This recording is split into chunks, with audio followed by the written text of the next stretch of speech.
The clips I used for this documentary is not a statement that they, the producers of such clips, are in agreement with my findings, as well as I am not in agreement with any of the views of the producers of such clips. I do not follow anyone.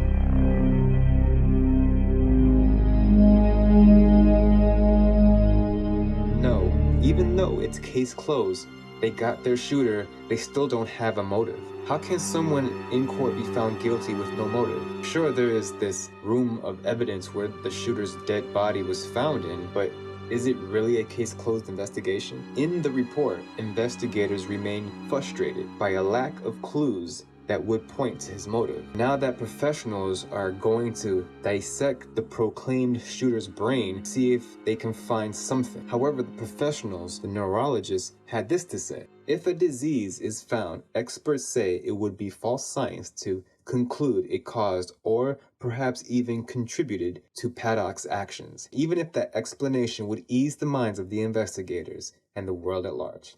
And yet, this is all they've got. What if, and I know this may sound crazy to ponder on, all of this was a possible black ops on the Republic land of the United, a setup. The evidence was stacked to be found like a Where's Waldo picture with Waldo standing by himself. Look, there he is. Turn the page. Again! You know, these detectives closed the case that night. They left dinner in the oven. Hey, look, there is the dead body. Let's blame it on him. The guy, Paddock, left evidence everywhere. He dragged a stock load of guns into the hotel room, left more in his car, along with explosive material. But if that wasn't enough, he left more at his house. And yet the investigation had led to no justifiable reason for one man to have all these guns and explosives all over the place. Just to leave a, yeah, I didn't know, just in case all the guns and ammos and explosives didn't tip you off. Oh, by the way, the shooter even left his own body in the room as evidence. Look, for me, this just doesn't add up to what I witnessed. With the concert attendees' videos exposed to the world and all the recorded reports by the police that night, I can tell you three things.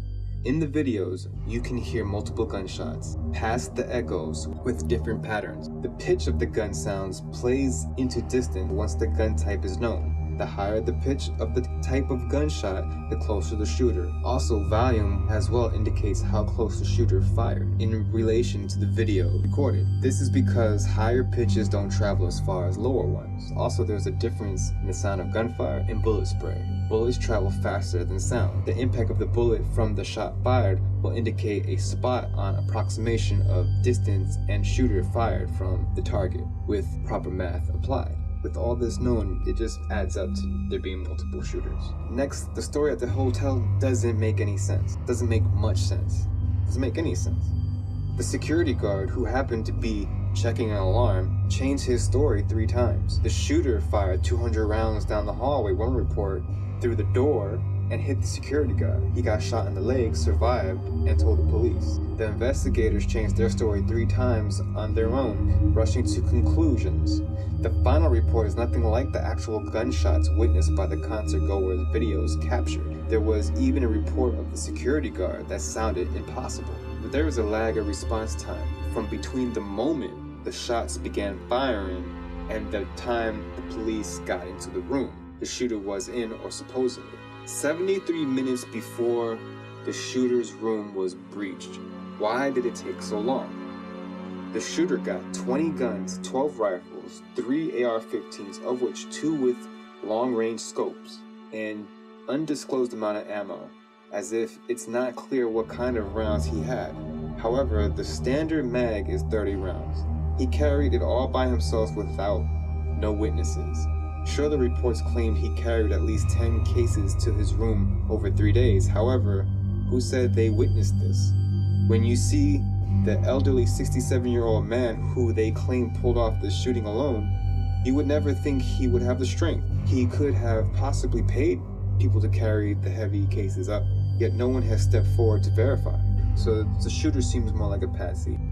Security guard that only witnessed there and at the hotel and the police report doesn't add up. And when you listen to all the videos recorded, you can hear multiple gunshots. If a conspiracy wasn't in effect, then why did the main media outlets such as YouTube, Facebook, and broadcasts ignore the idea that there is more than one shooter? In the case of the internet, shuffle down any video that went against the mainstream media story. Delayed and shunned were opposing storyline. How the mainstream tried to silence the conspirator theorists that same night.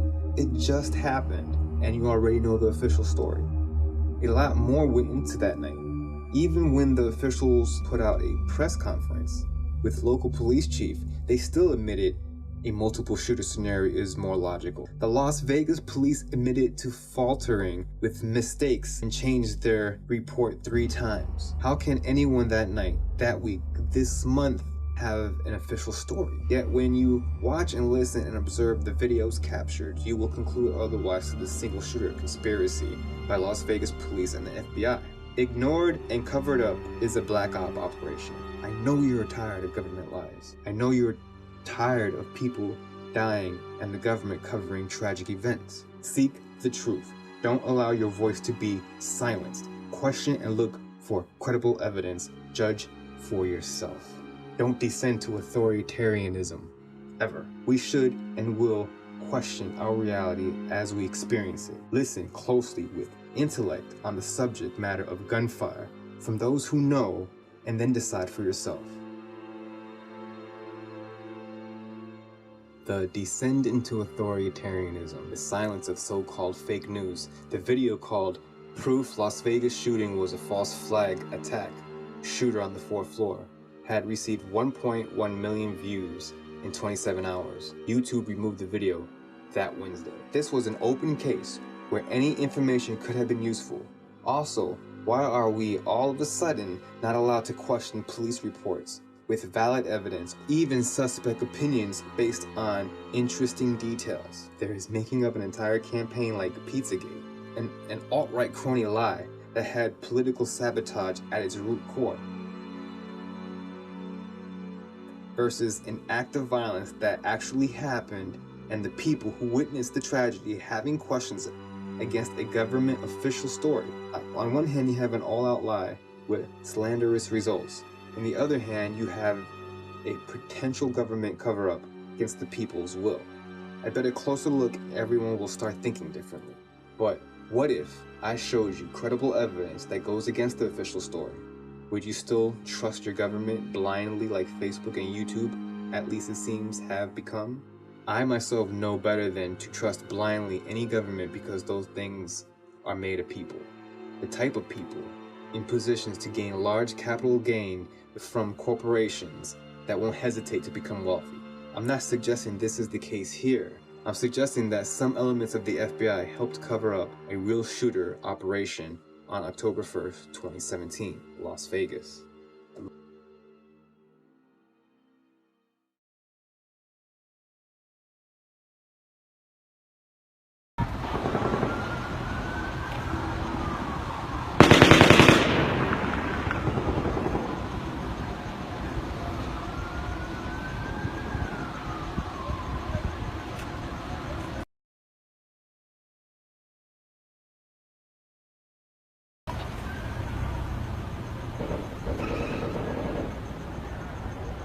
Now it sounds like it's coming from farther away.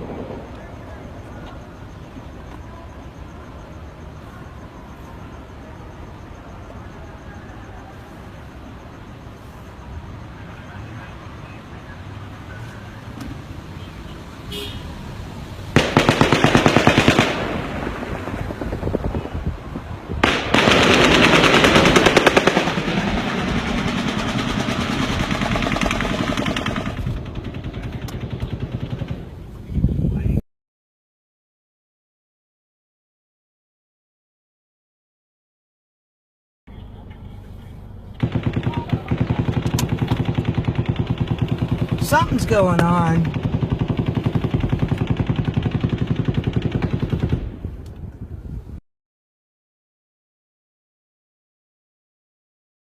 You know, for there being gunfire, sure doesn't seem like people are running.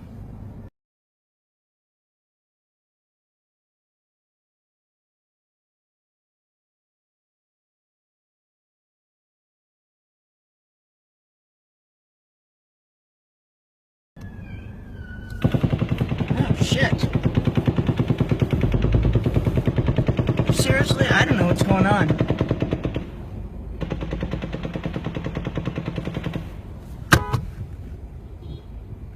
Yeah, there's a lot of cops out here. Be careful.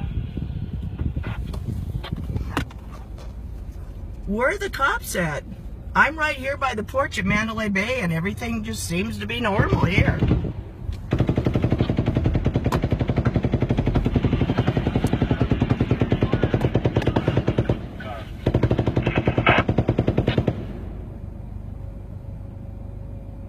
What happens in Vegas stays in Vegas.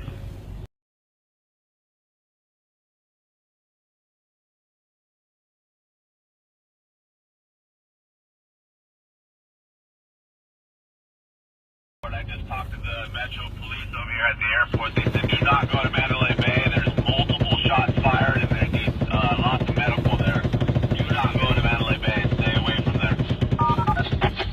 All right, I'm leaving. This is ridiculous. I don't know why people aren't leaving. This is insane.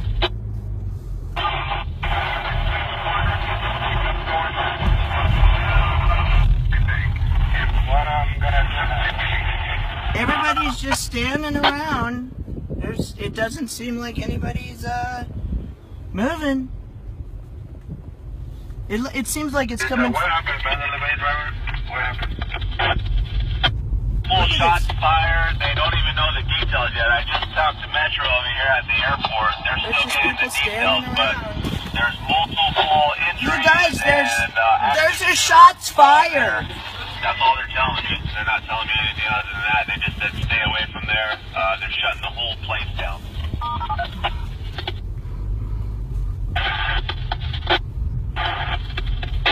All right, this is crazy. I don't know.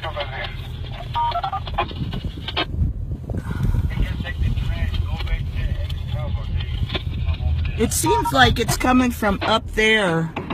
Oh shit! Oh shit!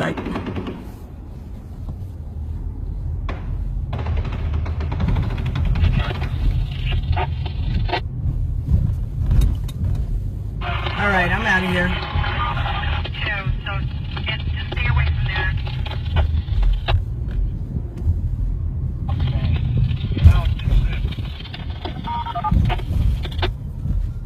All right.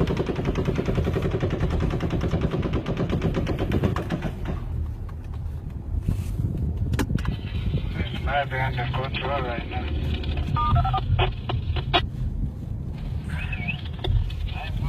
All right, all the all the taxi drivers are gone now.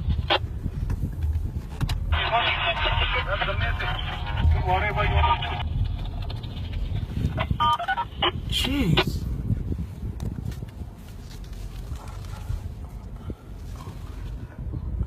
Yeah, There's there's. the Tropicana. Could you guys clear that up and let us know where it's happening at? All right, well, I was in the Mandalay Bay, and oh my God, now there's cops everywhere. It seems like it's coming from like the 10th floor of Mandalay Bay.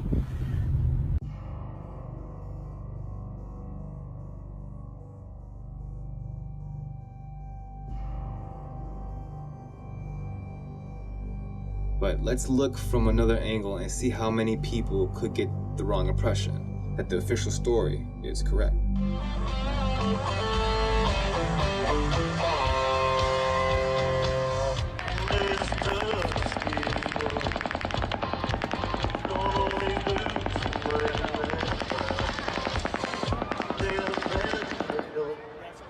From a quick clip, one might miss it.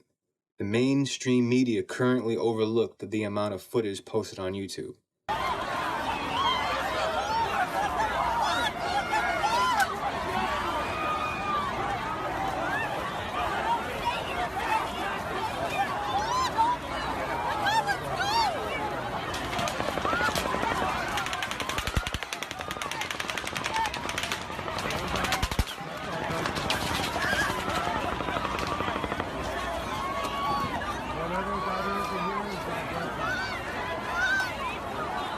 But before we can go further, it should be known that the science of sound is exact. Ask anyone making music about the nature of sound waves, and I bet they will all agree with these findings. Also, we humans identify our world through predictable sound. Dogs barks, birds tweets, babies cry. We could draw details in our mind and picture what object is making the noise. A sword clashing with another, a car crash, water pouring. We could even tell how the water flows by what it hits into a cup, rain on a window, spilling onto the floor. We can even hear the distance of the sound. Now, you can listen through the footage of all the concert goers. You will hear a different story from what the police and the FBI said occurred. It's on the outside, I promise.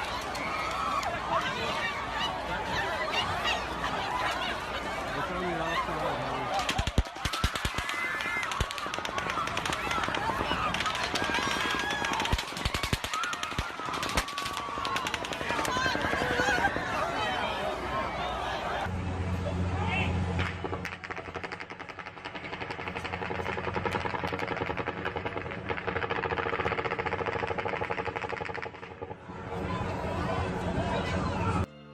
First, it is important to have an understanding of what guns sound like. More so, the sound of the gun the shooter, Paddock, was reported using in the official story. Now, there are testimonies of military personnel that are capable of identifying exact guns being fired by a signature sound that only that gun or gun type produces when fired. This is based on the rhythm of the gun's mechanism. These are the weapons, same as the demonstration I'm about to show you. Video guy who demonstrates the long rounds and the rhythm of the shots. He has issues with how long the rounds were going and the rhythm of the shots. But you'll be able to hear both weapons being fired at a high rate of speed, and you can come up with your own conclusion. Now that you actually can see the weapon fired, know what gun it's being fired from, hear the sound. I have a P mag, AK-47 mag. I have the standard steel AK mag, and I also have a Pro mag. We'll see if we can run through that Pro mag without having any malfunctions. And then with the 5.56, I'll be running a series of both P mags and GI. When you're hearing the sound, is the rhythm. Right, the round. It's a smooth rhythm that the weapon is being fired. The 5.56 AR-15. Stipulation about this gun. This gun does have a Geisley trigger. All right, so it is an aftermarket trigger. Let's just shoot it. Let's see.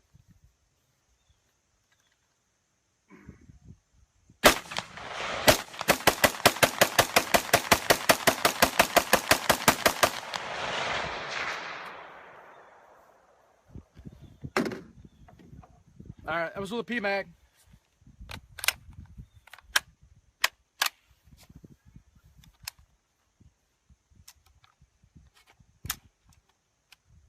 Got a double feed.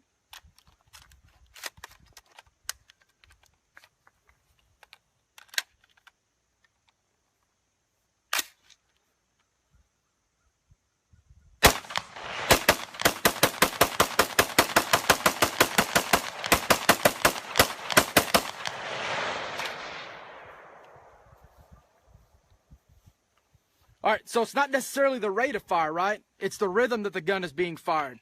When you're pulling the trigger, to have that constant, steady rhythm, it's almost impossible to do. Notice the rate of fire may change, but the rhythm does not. He's gunning for speed, yet no matter the rhythm never changes. We'll start with the steel mag.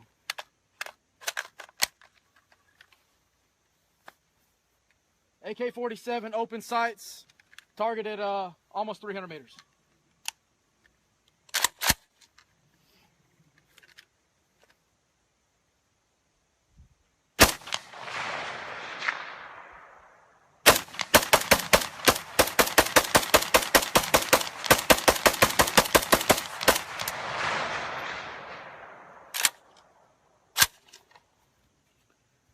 AK P-Mag.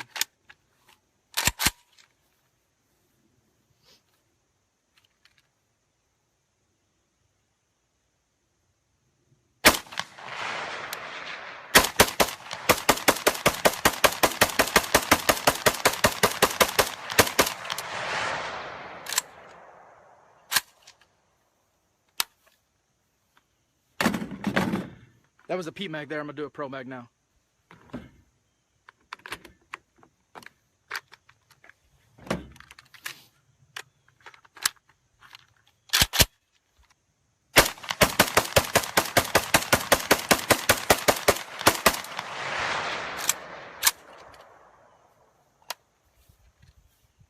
Three magazines. Look how hot it's getting.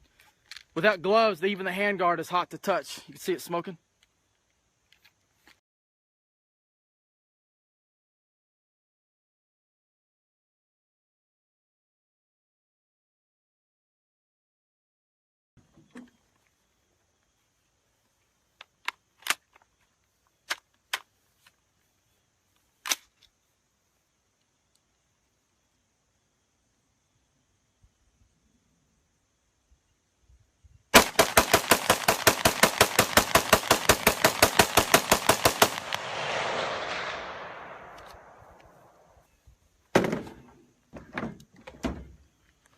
All right.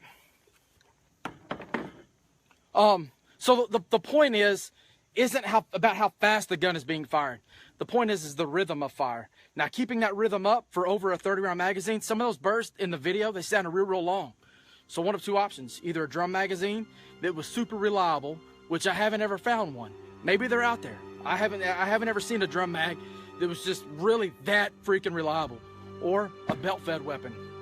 My personal opinion, just me, I think it was a belt-fed weapon. I think it was a belt-fed 7.62 by 5.1, a 308. Why? Because the mechanism of the gun never changes. Right? That makes sense. Again, notice how quick the bullets ran out. How can those long bursts heard in those videos be sustained with just one clip? Answer: to a long rapid-fire shot could be done with these weapons modified to be a belt-fed weapon or just a straight-out belt-fed weapon used. Listen again to the shots in the crowd. Go! Everybody go! Go! Run! Keep your head down! Go! Keep your head down! Go! Run! Keep your head down!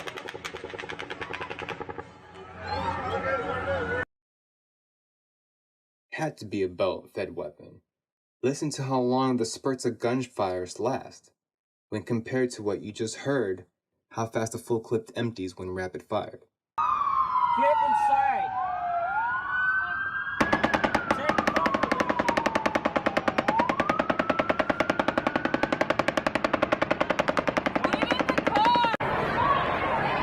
That's the AR.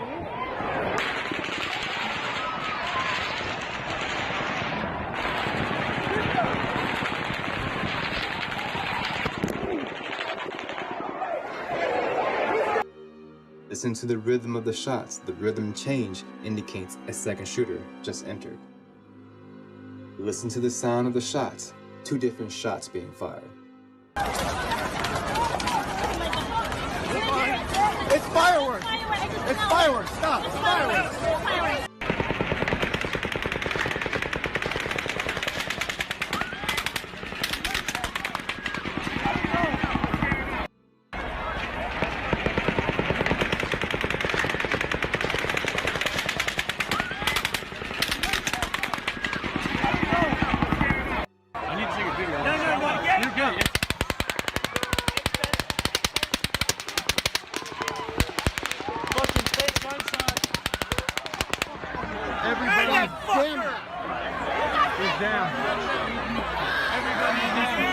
The faster a gun is fired, the faster a clip empties.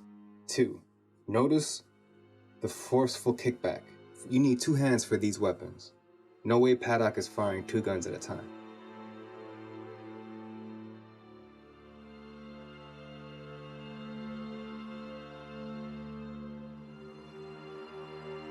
All right, welcome to Forensic Acoustic Analysis of the Las Vegas shooting. My name's Mike Adams, the Health Ranger. I am, of course, the Lab Science Director of CWC Labs, as well as an avid long-range target shooter. And so I have kind of a unique position to bring you this analysis. Now, for those of you who are watching from law enforcement or the FBI, so this is Forensic Acoustic Analysis. This is all based on downloaded video files from YouTube, extracting acoustic information and then analyzing that to pull out signal from the noise. And this is what I do in my laboratory, CWC Labs, all the time. We use mass spec instrumentation.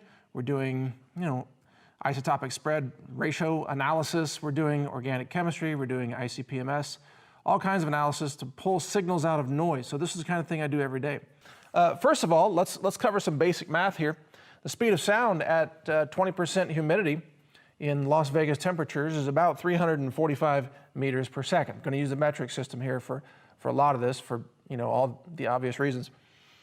The speed of a 55 grain 223 Remington round leaving the barrel rifle is approximately 975 meters per second initial velocity.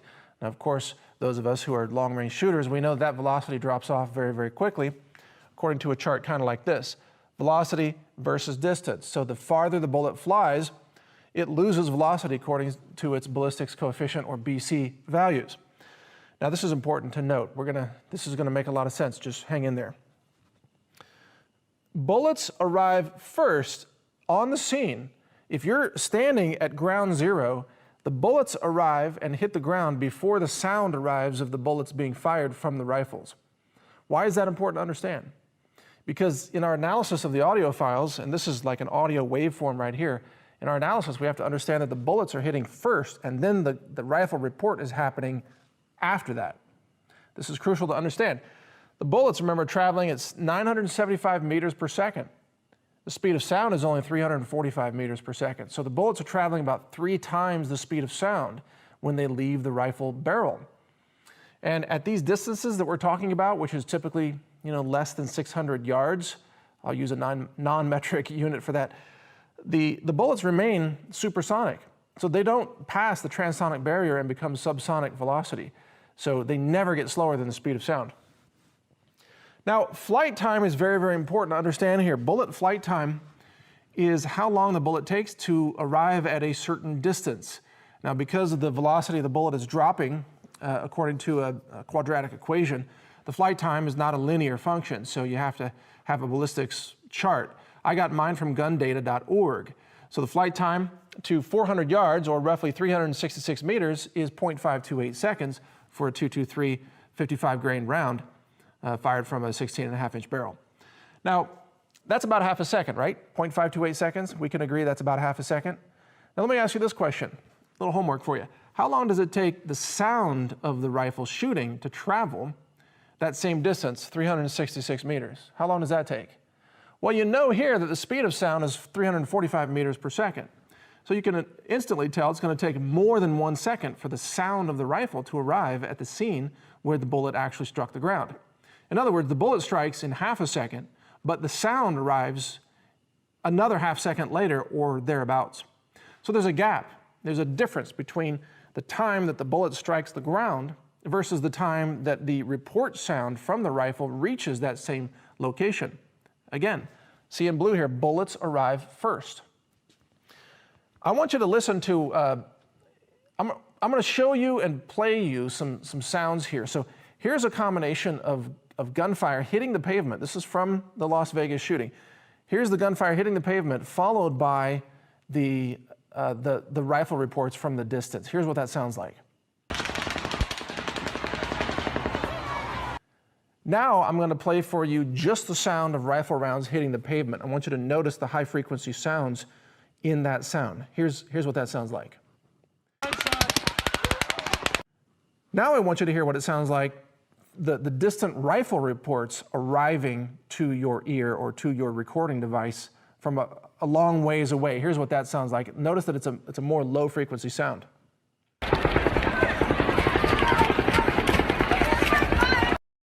Now I'm going to play for you a sequence that is indicated by this, where you have a rifle round striking the pavement followed by the low frequency sound effects afterwards. So give this a listen and then I'll point out something to you about the timing. So did you hear that? Did you hear the rifle rounds hitting the pavement followed by the rifle reports from a distant location? That's very important to recognize, because what you can do is you can get the time code of those events. So you see this blue dot here? This is the time code of the last round of the rifle hitting the pavement. And then this is the time code of the last burst of the rifle report from the distance. You know, the low frequency sound. So again, rifle hitting the pavement here, this time code, rifle report from the distance, this other time code. Notice that the rifle report time code comes after the rifle hitting the pavement, the bullets hitting the pavement time code. What you do is you subtract this time code from that time code and you get a gap. I'm calling it the lag time. This lag time might be expressed in a fraction of a second. It might be 0.3, 0.4, 0.5, what have you. What's important to understand is that this lag time, because of the laws of physics and the speed of sound and the ballistics coefficient velocity of the bullet itself, this lag time tells you the distance of the shooter from your present location. Now, I'm going to say that again because it's crucial to understanding all of this. The lag time tells you the range of your shooter. If you know the lag time and you know the bullets, the rounds that they're shooting, then you can actually calculate the distance of your shooter. So again, the lag time tells you the range. Now, why is that important? Here's why it's important.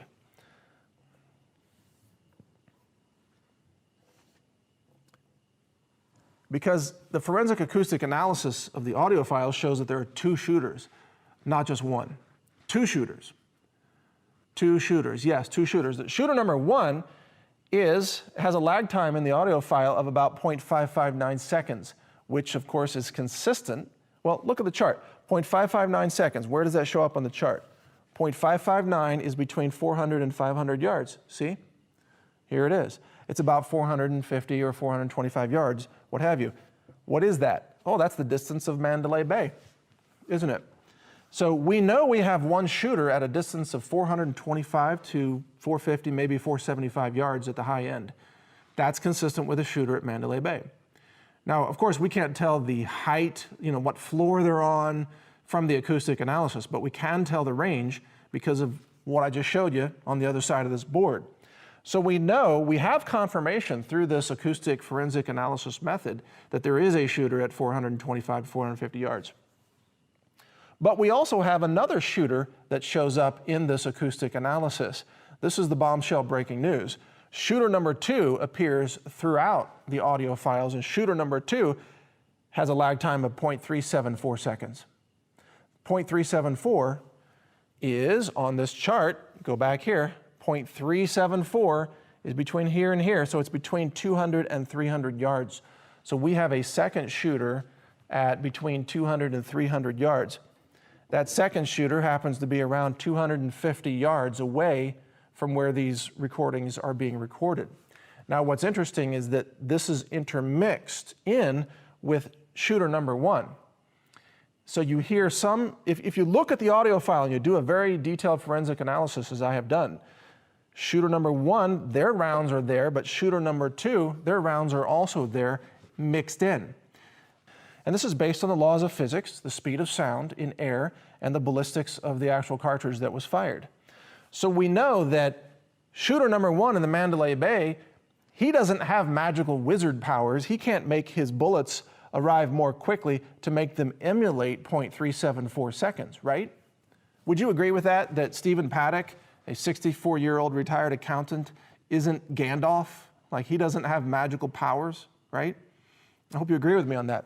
So that means these rounds have to have been fired by someone else. Take a look at this map. This is a top-down map. This is Mandalay Bay. This is the concert venue, and that's the epicenter right there, kind of ground zero. And this is the Luxor Hotel. This is the Roman Catholic Shrine, and so on. Now, this blue, I'm going to use these blue dots here, this margin, this dotted line sort of circumference here, this is a radius of 250 yards roughly away from ground zero.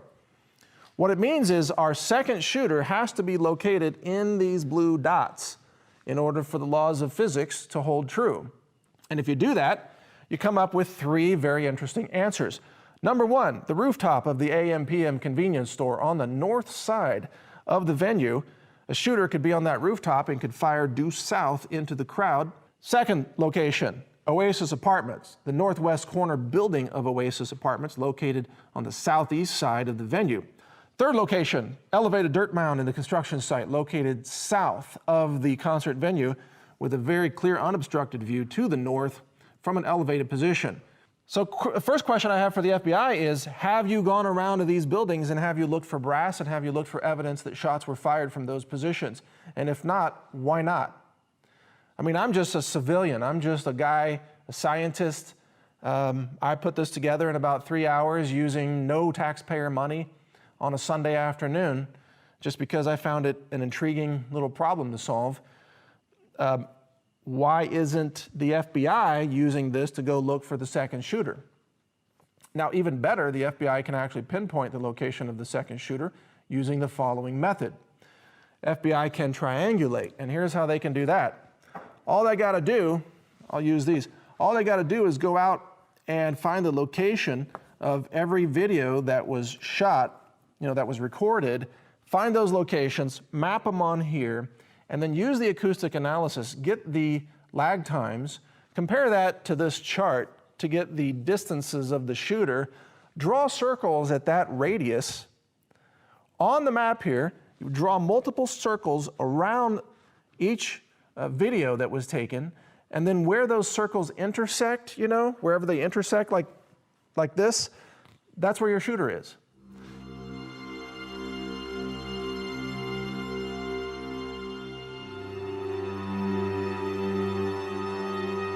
Eyewitness accounts of multiple shooters.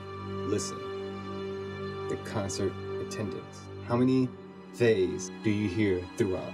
Listen to the first pair of witnesses adamant to multiple shooters. The female expresses how her senses experienced the shooting. They herded us. This presence was closing in on us. 3. You don't know what to do. They kept coming. That's the thing. It wasn't that, okay, let's all leave and now it's okay. No. We all started running and they came in. That's why there's no humanly possible way that guy, that was the only shooter. If you were where we were and how we were hidden and the way they came in and herded us all out into the staff parking lot and then continued shooting into the staff parking lot. Listen to someone who had experienced the Fairground concert previously to the shooting night and could explain how things were changed to make the crowd easier targets. As soon as we heard a little break in it, we knew we had to keep running. We heard the gunfires approaching where we were. They just started getting closer and closer and louder and louder. And I knew we were getting gunshots that were closer to us than where they originally started. And that's when we knew we had to run. I do believe that there were people inside of the venue that once the initial shooting started, and everyone kind of panicked, running everything. Once the lights turned on the stage and kind of lit everything up, it was a lit target. Every other night at the concert, everybody kind of exited right off Las Vegas Boulevard. That was standard. That was routine. You get out of the concert and you go down and go to the next casino. Well, at 10 o'clock, they closed every exit on Las Vegas Boulevard, every single one. They gated them all closed with chain link fences. 10:08, the shooting started, and it was we were pigs sitting in a corral. We only had one exit to go out of, and I'm sure nobody was familiar with where we were going.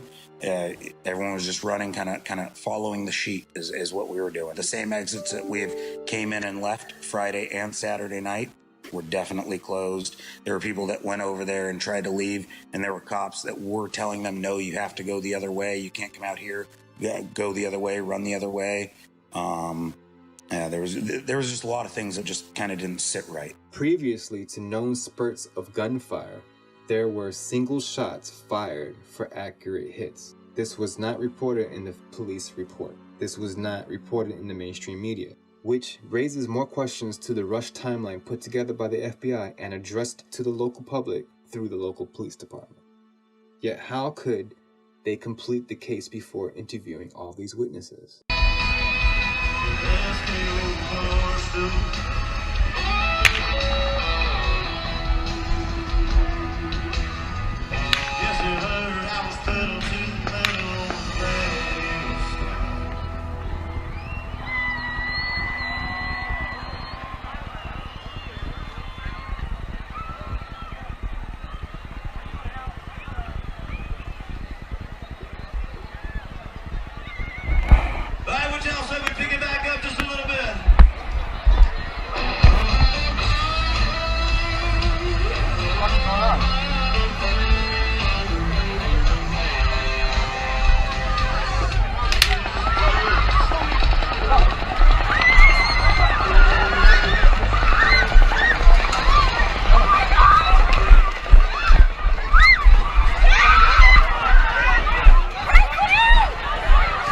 voice report and listen to the details. This is how the concert goer felt. Everyone looked up, down, around. We thought it was more firecrackers at first, but then Ricky reached over, told us all to put our boots on quickly, and the volley ended. Then people started to panic. The gentleman behind me looked at me as I was putting on my boots, half laying down, and said, "Calm down, crazy, it's just fireworks, geez." This is when the second volley went off. Ricky yelled at us all to get down, flat, and we immediately knew there was someone shooting at us. There was another person to my right who also wasn't moving. We ran. I don't know what direction we ran. I don't know toward which landmark we ran. We just ran. It was at this time our group got split up. Casey and I were together. Ricky, Casey, and Mindy were together. Soon after, according to her account, Sucamo started to panic when she realized 100% that there was more than one shooter and that multiple gunmen were in the crowd. We were rounding some sort of corner maybe, and I looked to the right and I saw this large cowboy standing down with his legs spread, holding a blood-soaked woman. I thought to myself, we need to hide. But as I looked quickly for somewhere to go, the gunfire once again got closer and closer. We couldn't hide because they, and I do mean they, were chasing us. That exact moment is when I started to really panic. That is the exact moment in which I thought, this was it, I'm gonna die. Another concert goer expressing the feeling of a closing in presence, but notice she felt a shooting presence behind her, opposite the Mandalay Bay. Thanks for being here. Thanks for having me.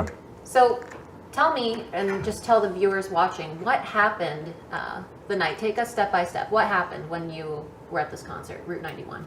Okay, well, I'll start from where I remember when the shots started. Everything started from me when I heard one single loud bang right behind me, and I was in the VIP suites, so was Anthony. Okay.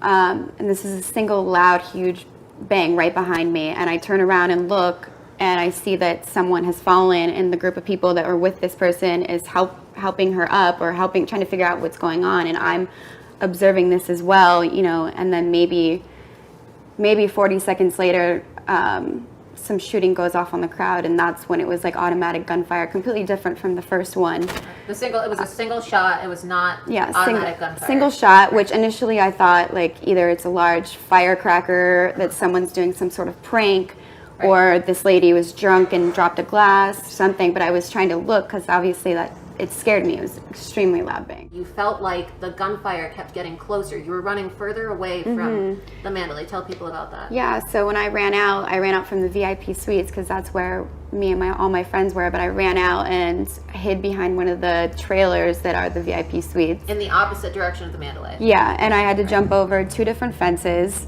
that are extremely high. Scratched myself from that, but I jumped over 2 different fences. I ended up jumping in some random guy's car who bust through another gate that I think ended up leading to the airport hangar. Okay. I ended up on an airport tarmac, if that's what you call it. Right. And we broke into the hangar. But the whole time I was running, people are still screaming, running, and it's as if someone's chasing you. I don't understand why people will keep running, and why would I keep running if the shots are still getting louder? It sounded like someone was chasing us, someone was on the ground. That's what doesn't make sense to me, and why I'm searching for answers is because I wouldn't keep running if I didn't think there was a threat coming. I don't think she was chased. I think she ran closer to a second shooter, which sounded like a gun firing closing in on them. From the evidence of the forensic expert, they ran past 2 possible locations that the expert pointed out earlier. The northwest corner building of Oasis Apartments, located on the southeast side of the venue.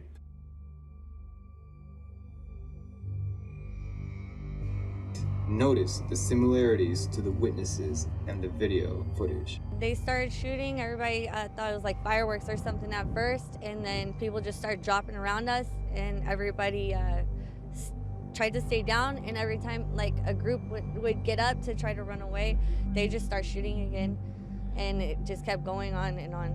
We knew there was chaos and mayhem because people were running out of everywhere, and the police were really unaware of where the ground person was. They were going this way, that way. There's SWAT everywhere. We were tucked away, about 12 of us, in a little like a car park thing, and then it was like the SWAT came. They said, "Hands up!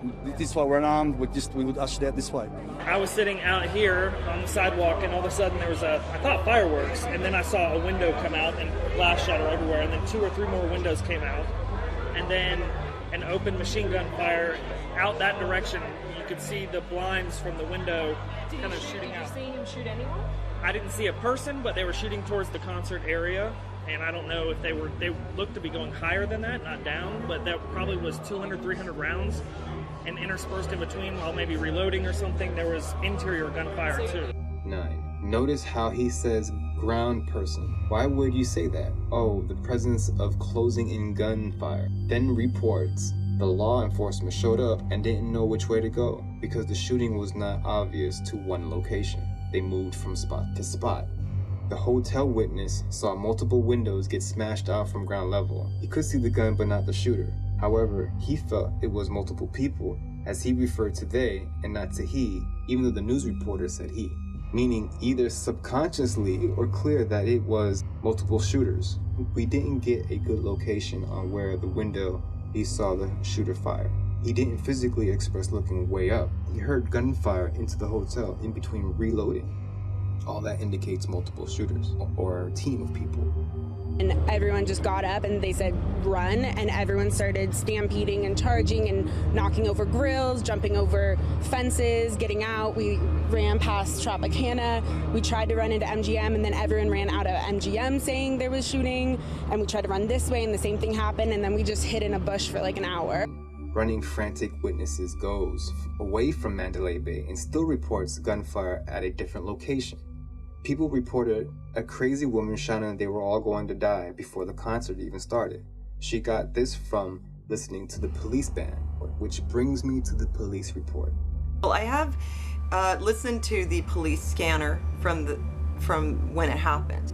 You know, as they're moving in and they're trying to figure out what's going on, and over the course of this time on scanner, there are many times reported multiple shooters or shooters from different locations. So let's look at some of the transcript from this and what it tells us. Also, the woman who said you're all going to die, and I was saying, well, who is this woman?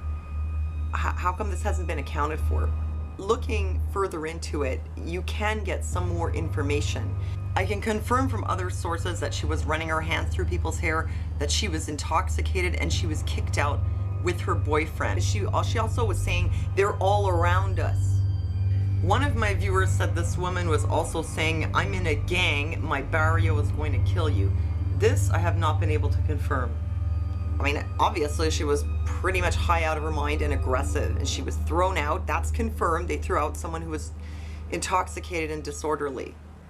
Could she have been an accomplice? I couldn't say if she was an accomplice, but maybe she knew something. Or maybe she was just a random person who was wasted. Okay, so this is a review of so far what we've got, how far we've gotten in this investigation. Number 1, you heard the infamous cab driver video with witness to the sound of a second shooter fire from a different location afar, perhaps even a third shooter from a middle floor window. 2, now that you've identified the rhythm changes, you know at the very least a second shooter fired in unison with the longer bursts of gunfire. In other words, the shooters are timing their shots together to sound like one. 3, you've even heard what a gunfire sounds like from the type of weapons suspected to have been used in the shooting. Then we heard the shooting itself and find that it doesn't match. There is a change up in the rhythm of the shots fired, not possible by one gun being fired. The rounds are longer than any mag for bullets allowed. Belt-fed weapon seems more logical. 4, listen to the sound of the forensic expert give his evidence of a second shooter that actually matches the change-up in the rhythm of the gunfire. Even possible locations where a second shooter was indicated. One of these locations matched the report from concert goers running in that direction towards the airport. 5, witnesses say different to single shooter. They say shooters. Now, if you think the people who just gave interviews sounded peculiar, listen to what the police were hearing. The police banner report. There will be a full edition on this section, however, this is a breakdown from the very first shot captured to the very last reported. 10 minutes of gunfire. However, it would take over an hour before the police were able to breach the shooter's room, during which the police band recorded the activities of the police on radio and the reports they made on the spot that tragic night. For the sake of running time, I will just make a few interesting reports on the police band. Let me remind you, only Las Vegas police are talking. All right, number 1 starts off with the report of an unknown suspect from an unknown location.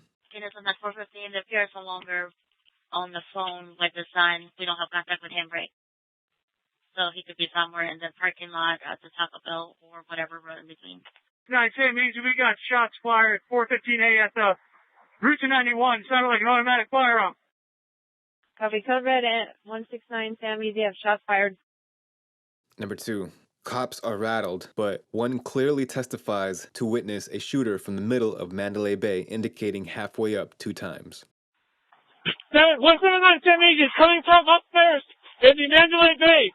Upstairs in Mandalay Bay, halfway up. I see the shots coming from Mandalay Bay. Halfway up. 3. Starting off with odd sights and reports of multiple shooters. Listen to the certainty in what they saw, as another cop indicates active shooter in the crowd, not distant fire, but in the crowd. He stated this with a very strong voice, assured by what he was witnessing. We have an active shooter. We have an active shooter inside the fairgrounds. Number 4. As cops rush to secure the scene, they converge to figure it all out. They state it sounds like it's coming from the intersection street between Mandalay Bay and the concert grounds. It sounded that close. Guys, somebody in the CP, can you tell me where it's coming from? We're headed from Mandalay Bay. Somewhere at Mandalay Bay. It's at the intersection. It almost sounds like it's that close. 5. The very next report was shots fired at Gate 7 of the fairgrounds. Now, there is no Gate 7, but I believe the cop meant the highest number gate, which happens to be on the opposite side of the fairgrounds to Mandalay Bay. Control, be advised, shots are coming from Gate 7. Gate 7, shots are coming from Gate 7. 6. As shots are fired, cops are identifying the shooting from different locations. Some are Mandalay Bay near Lexar Hotel. We have a rifle deployed. We're in front of Mandalay Bay. We're trying to see where the shots are coming from. It sounds like it's either Mandalay or Lexar. We cannot tell. 7. A few times different cops indicated the shots were deriving from the middle of the building, from a middle window, not top floor window at the end of the building. 8. And it's coming from like the 50th or 60th floor, north of the Mandalay Bay. It's coming out a window. Control 79 Sammy. We're seeing local flashes in the middle of Mandalay Bay on the north side, kind of on the west tower, but towards the center of the casino, like one of the middle floors. So there's an officer shot, Mandalay Bay northbound, right outside Route 91 at the south end.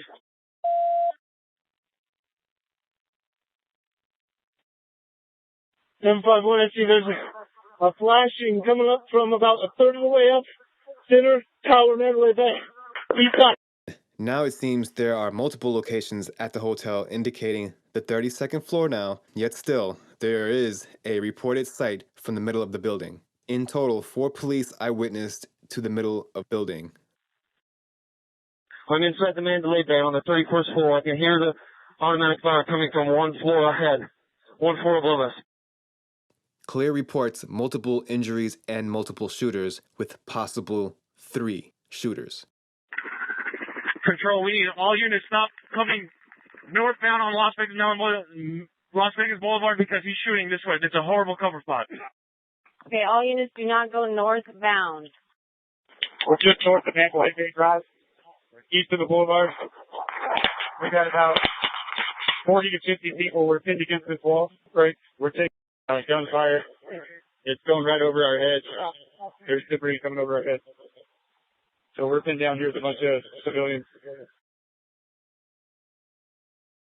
Not just the 32nd floor, which is clearly towards the top corner of the wing. 11. The last reported witness from an officer's point of view said 15th floor facing east. Okay, we can't worry about victims. We need to stop the shooter before we have more victims. Anybody have eyes on this shooter? About 15-4 on the Mandalay Bay, facing a whole lot. Towards the concert venue. Now, there is over an hour past this point available for the public to hear. I listened and I heard a different story revealed. Now again, there will be an addendum with a full breakdown of the police ban. However, if there was only one shooter and the shooter committed suicide, why are there all these witnesses an hour after the body are shot dead? 1. First contact with the security guard Campos happened 18 minutes from the start of the shooting, 1 hour before law enforcement breached the room. 91 SC. 182 SC. We have a security officer also shot in the leg on the 32nd floor. He's standing by the elevator. 182 SC. We might need to split these channels. We're going to need a dedicated one for this 32nd floor, I think. He shot down the hallway and hit a security guard.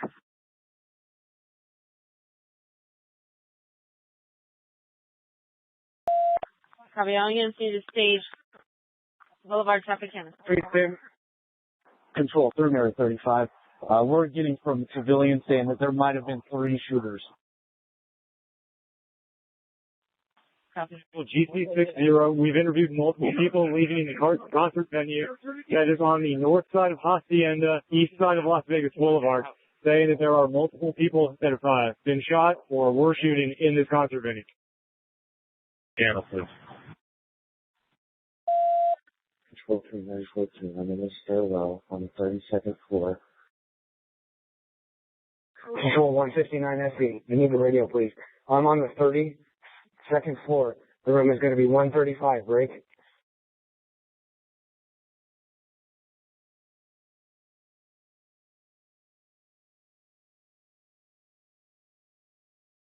Two, vehicle rips out of the parking lot. Why?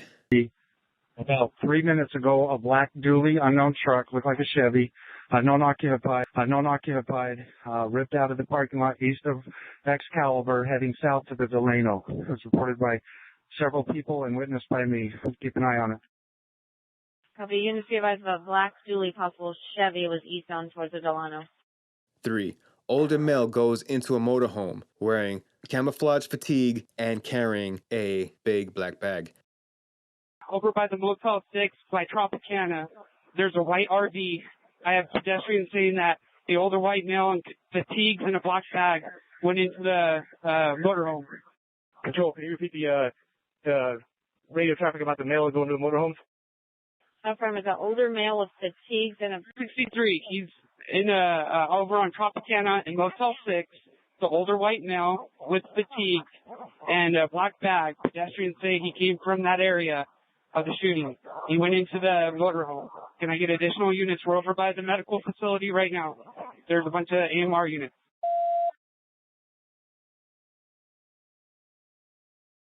Control 863. There's one WMA in black fatigues in a white RV off of Cobalt and Tropicana, south up. 4, 4 suspicious suspects cited. Control 863. We're going to put a shotgun facing the RV that the suspect is supposed to be in. It's going to be behind a Clark County Fire Department engine. 67 got easy. I need some units at Reno and Tropicana. We might have a possible. I'm not sure. I need more units. I'm not here by myself. Need more units to Reno and Tropicana. We have a possible. Please be advised there's a subject on the helipad. 5, did you copy? 5, minute silence on the radio, unusual for an hour of nonstop chatter. Funny it occurred after a suspect on helipad was said on the police ban. This is peculiar for the 5th suspected person. What happened to the previous 4?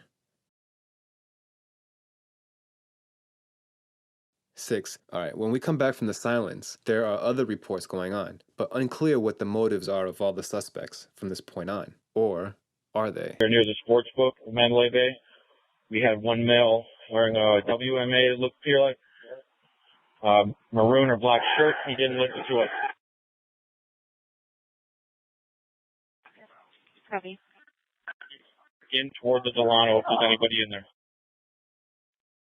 Please be advised, a white male, maroon and black shirt just walked back into the Delano, not listening to 792 from the sports book. Channel 051. SWAT's in place. In reference to 415A at New York, they're advising the active shooters possibly coming down the escalator from New York to Excalibur.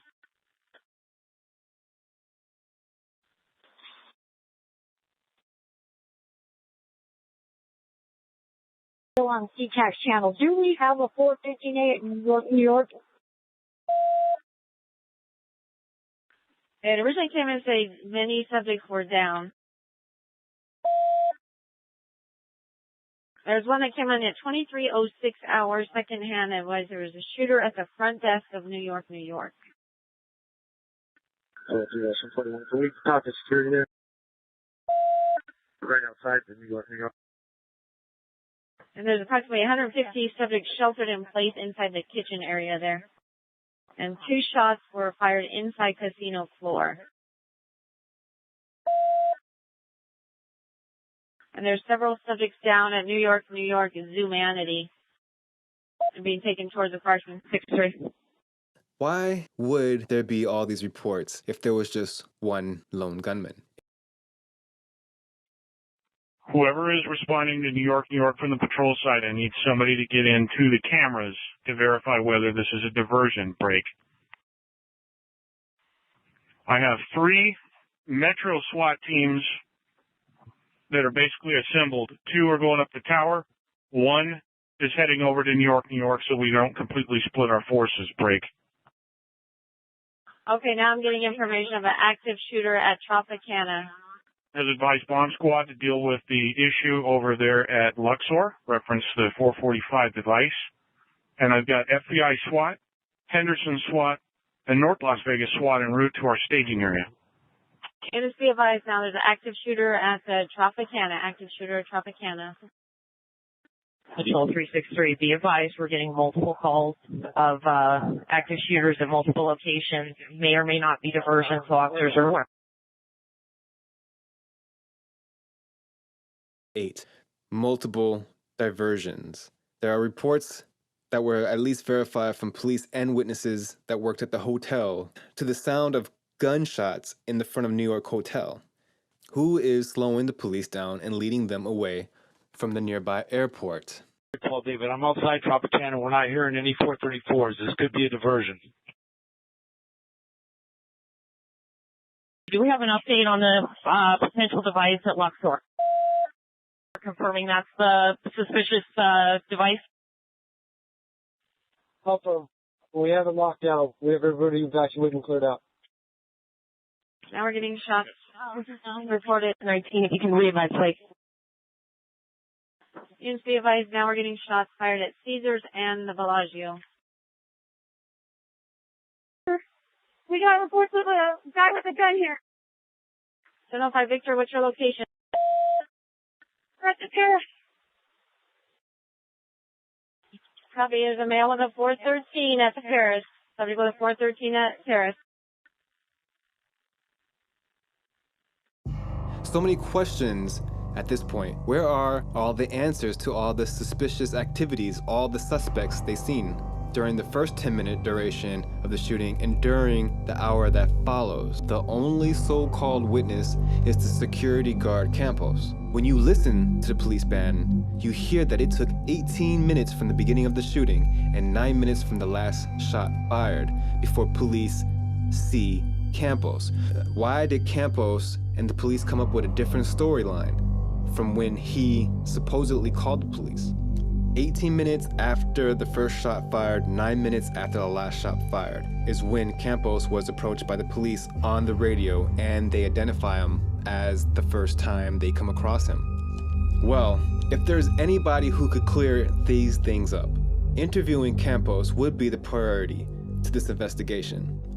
Nope, not this guy. He got grilled not by a journalist or an investigator. No, he got grilled by slapstick comedian Ellen DeGeneres. She is a comedian, not a respected journalist or investigator. Okay, so Jesus, you're the security officer, and you were called to check on a door that was, I guess when a door is left open for a certain amount of time, you're supposed to go check on it, right? Yes, we get notifications, making sure that to secure them, or if they were already been secured, just making that check on the doors. Okay. As Campos continues as he is explaining, he gets more nervous and hesitant, and right away, he skips over so much. Okay, so you were going up the fire escape to get there? Via the stairwell from, I was coming from the 31st up to the 32nd. Right. When I approached the door, it didn't open, and it was blocked off, so I had to reroute. Is that a normal thing, that the door at the fire escape, or the stairwell would be blocked off? No, they're always supposed to remain open. Right. And so after I would drop down and then came back through the hallway, and then I approached the room, got into the door. Now he gets the pity backslap because it was so emotional for him. Bullshit.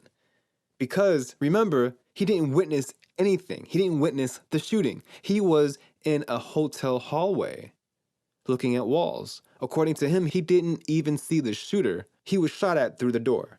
And he didn't care that he was shot in the leg because he never told anybody. He stood in a spot scared to get shot again, right? If he would have identified himself sooner, look, if he was in the crowd and saw the victims as it was happening around him, that would have been something. He was in a hallway. Hotel hallways are not scary. And if he didn't care to tell anyone that he was shot, where he was shot at, why all of a sudden the dramatics?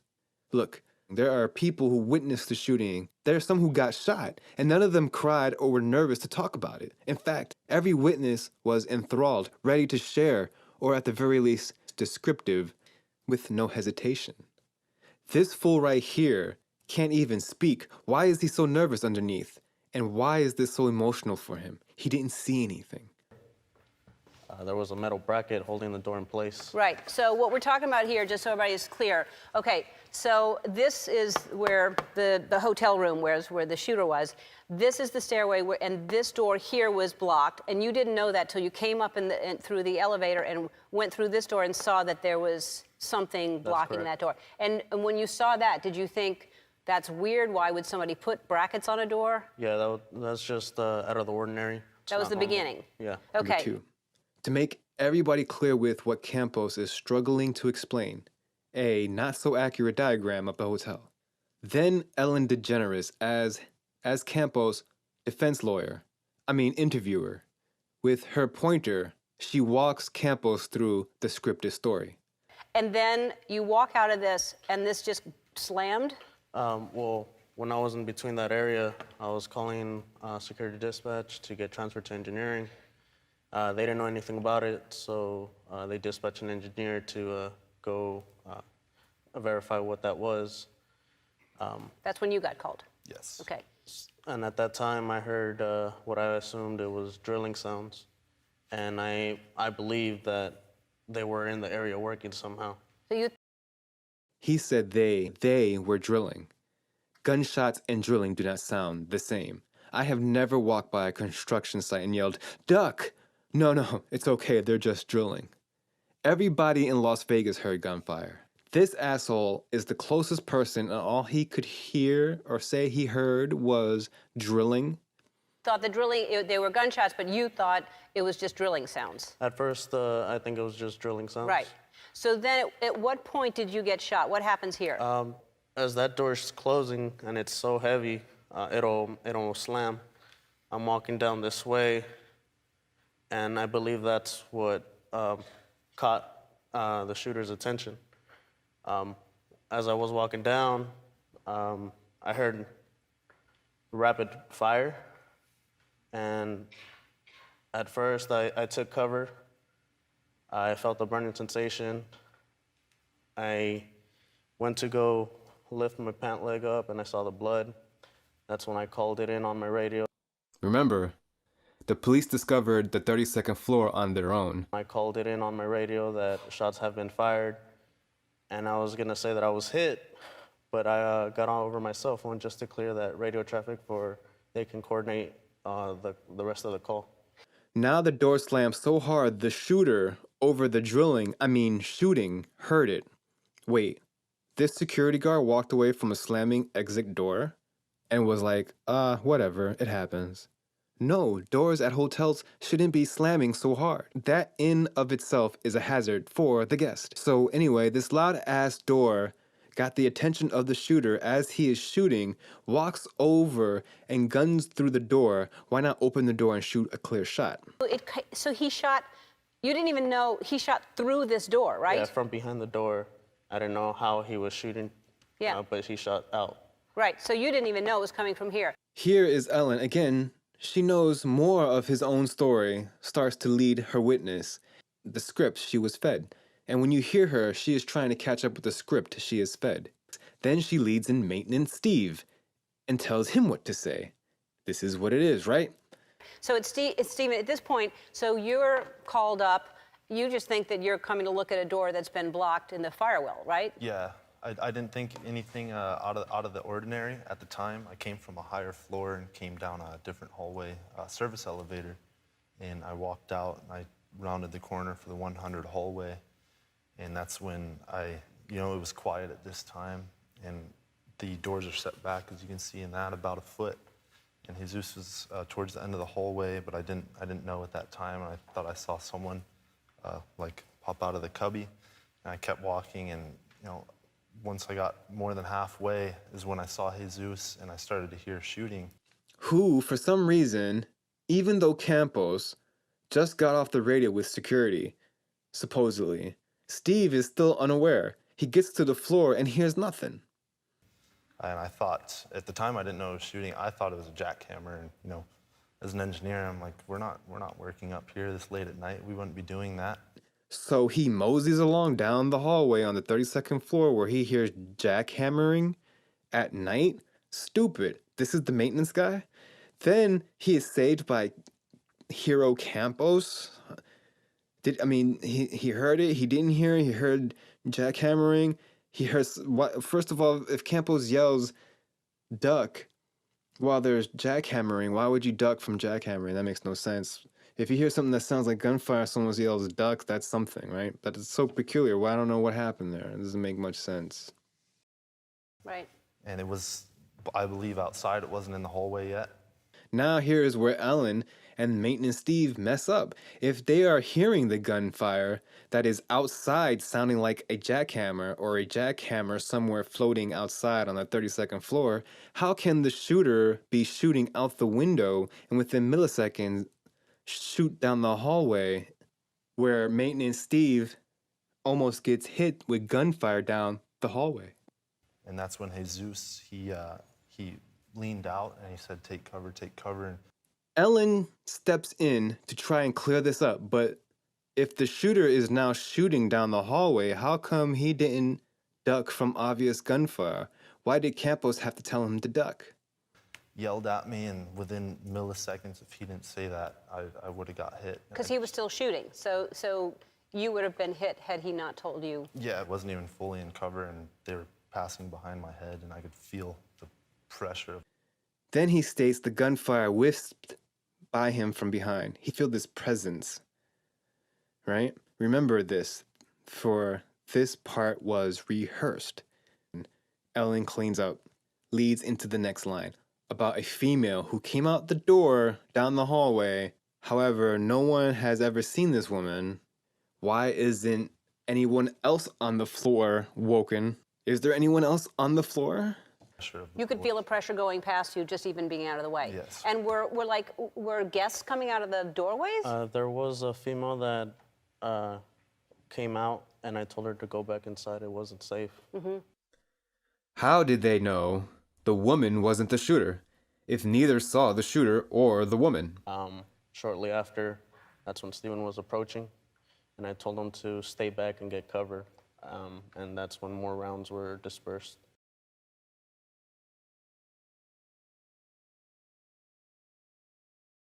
Campos is starting to sweat. He's leaning down from the weight of the experience. It's clear he is not feeling like a hero. Despite Ellen's best to sell it, she goes on to say the whole reason he's on the show is to be celebrated. All he did was hide and duck and shout at an unknown woman. Maintenance Steve's story remains unclear how he ducked or where.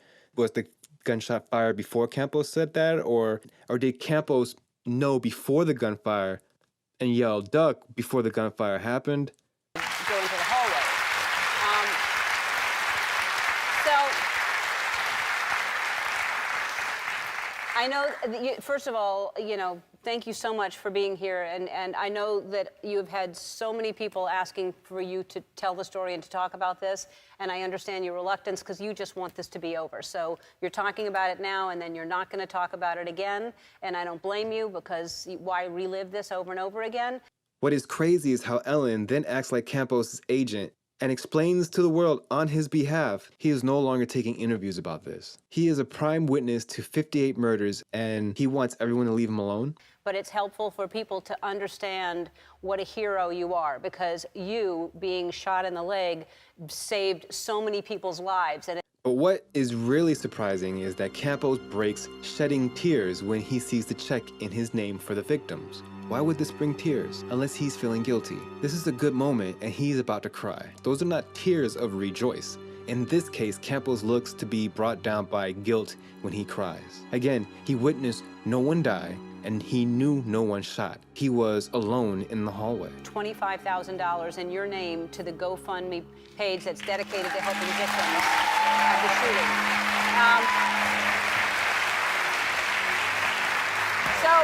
Thank you. For more information on how you can help the victims of Las Vegas shooting, go to our 8-minute interview designed to sell a narrative and not ask a question. Treat a witness to a crime as a hero with rewards and a rehearsed scripted ending. The whole show was to sell a hero theme instead of a prime witness to 58 murders. Why does she, the interviewer, lead the narrative of Campos, the interviewee, words from beginning to end? No questions designed to ask real questions like why were there multiple police reports, why?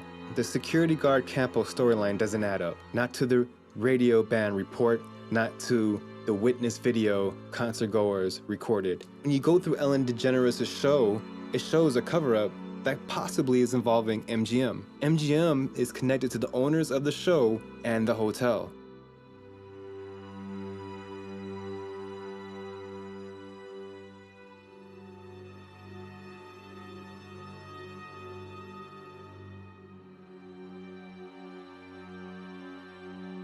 Why would Campos not want to be as helpful as possible in solving the problems with the final report, let alone trying to figure out who actually was doing the shooting? Why is this his last report, and why does he not want to say any more about it? To me, it sounds like someone told Campos what to say later on, after they found him, or he was in on it, some type of cover-up. Maybe he didn't know the full details and the scope of what was happening when he was brought in, but somewhere along the line he was told to lie. The patsy. Nothing about this guy makes sense. More likely, he got in over his head gambling with dangerous money. Listen to how his brother is clearly dumbfounded in his first recording. He didn't need anything. He was good in life. And of course, he didn't really have much to say in the first time around. He gambled at the casinos. He called his mother. Edward, I know.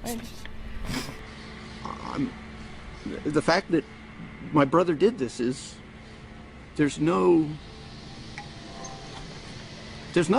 I mean, there's absolutely no. The number of guns, firearms that he had, does that surprise you? I mean, yes. I have no idea that he would have that many Do firearms. you have a military background? No. And I don't want to talk much more. This is all, once again, what I'm telling you is all part of the record. There's no, he has no police record. He doesn't even have parking tickets probably. How did? Where the hell did he get automatic weapons? He's not. He has no military background or anything like that. I mean, when you find out about him, like I said, he's a guy who lived in a house in Mesquite and drove down and gambled in Las Vegas.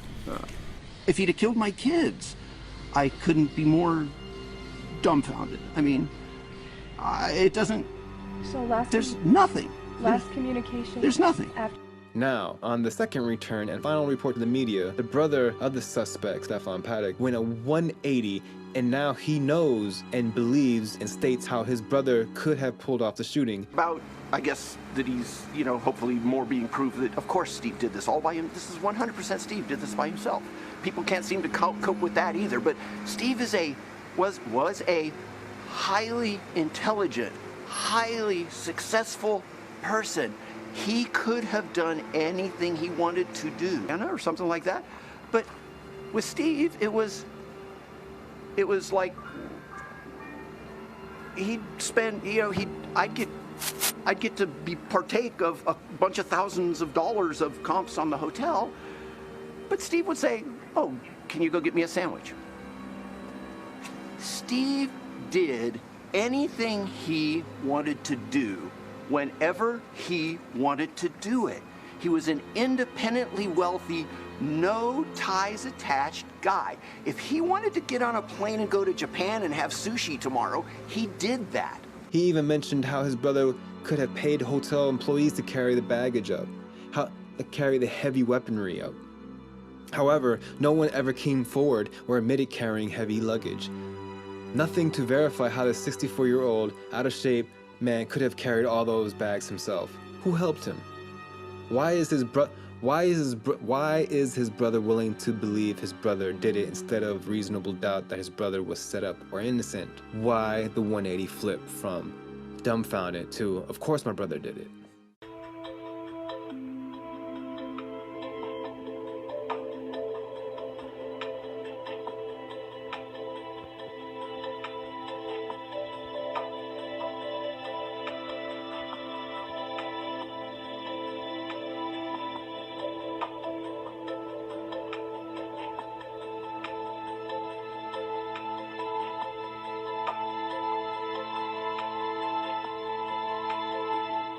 Described as being slovenly, not well kept. He was somewhat evasive in his answers. He was not combative. And this is not a guy that I would have looked at and thought he's going to commit a crime someday. Under his arm is Lisa Crawford, who says she was a property manager in a building he owned in Mesquite, Texas for 6 years. He cared about everybody's finances. He cared about everybody's cars. He actually cared about people. Including her. Those pictures show them palling around together with iconic Las Vegas hotels in the background. We emailed, text. Neither one of us liked talking on the phone.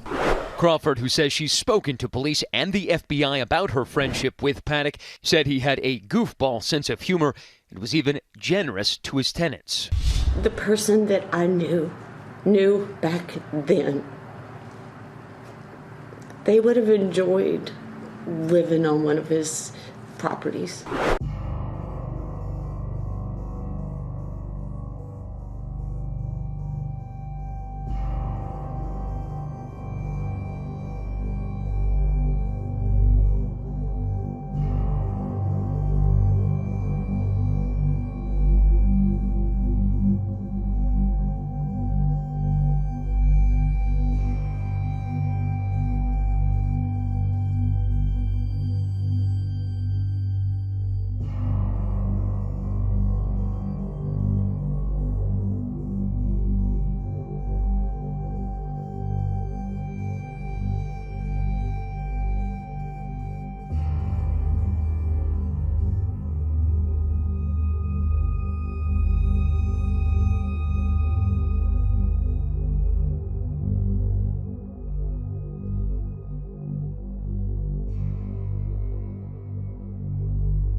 worked numerous government jobs: postal worker, IRS, auditor for defense contractors, Lockheed Martin.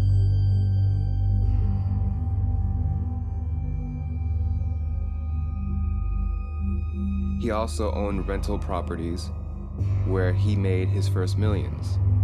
Yet through all these lifestyle changes, his style always remained reserved. It was reported that he trusted people and gave from his fortune to friends and family, yet was a recluse. He was likened to a college freshman style of living and was constantly on the move. He was spotted not sooner than 3 days before the shooting at Mandalay Bay Hotel. He had no religious or political affiliations, he just hung out places. Yet for some reason, his doctors gave him anti-anxiety medications called Diazepam.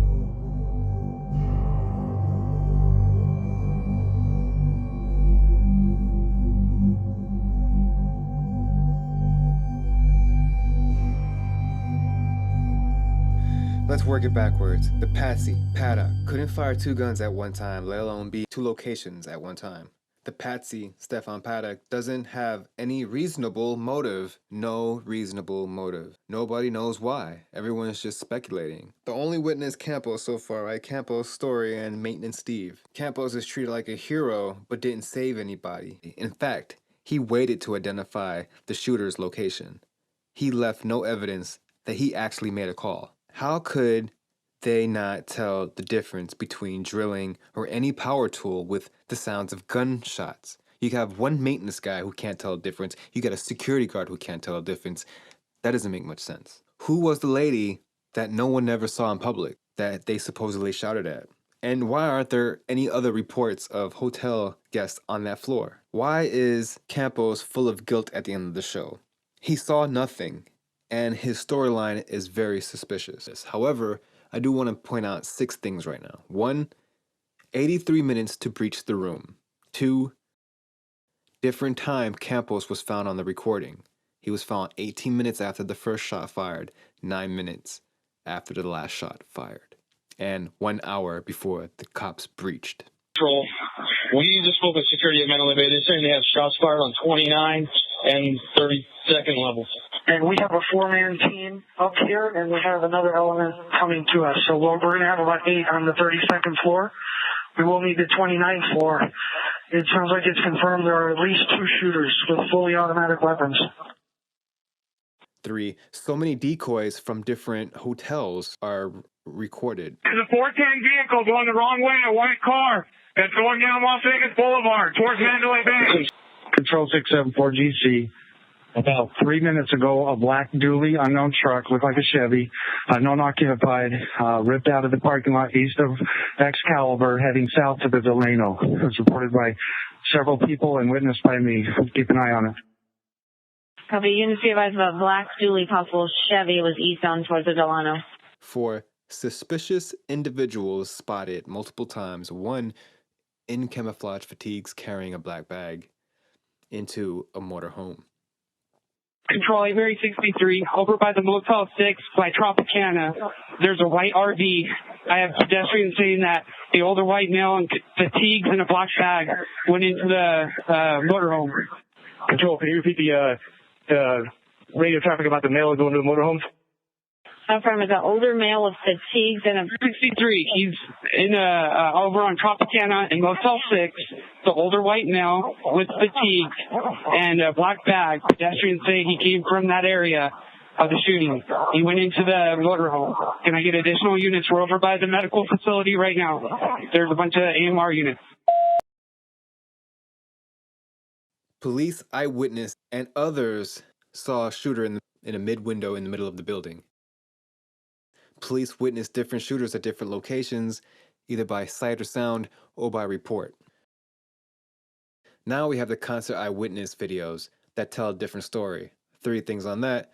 So much chaos for over an hour, not possible by a guy who committed suicide within 10 minutes. 2, witnesses felt gunshot fire from different directions as they were running, feeling like they were being followed. Brings me to 3, witnesses heard gunshots from different locations, and I believe one of them ran by one of the shooters towards the airport. Which brings me to the forensic science of the sound captured, identified a second shooter. 2 things. The timing of the bullets and the shots fired changed. Different distances are identified.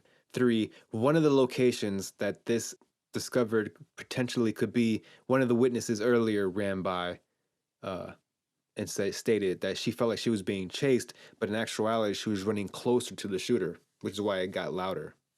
Then there was the evidence of different style weaponry used than what was reported by the police. Longer rounds of shots allowed by the type of magazines and bullets allowed by normal gun enthusiasts. And 2, about this weapon fire, it was fast and steady rapid fire. And the last and finally, you heard it yourself.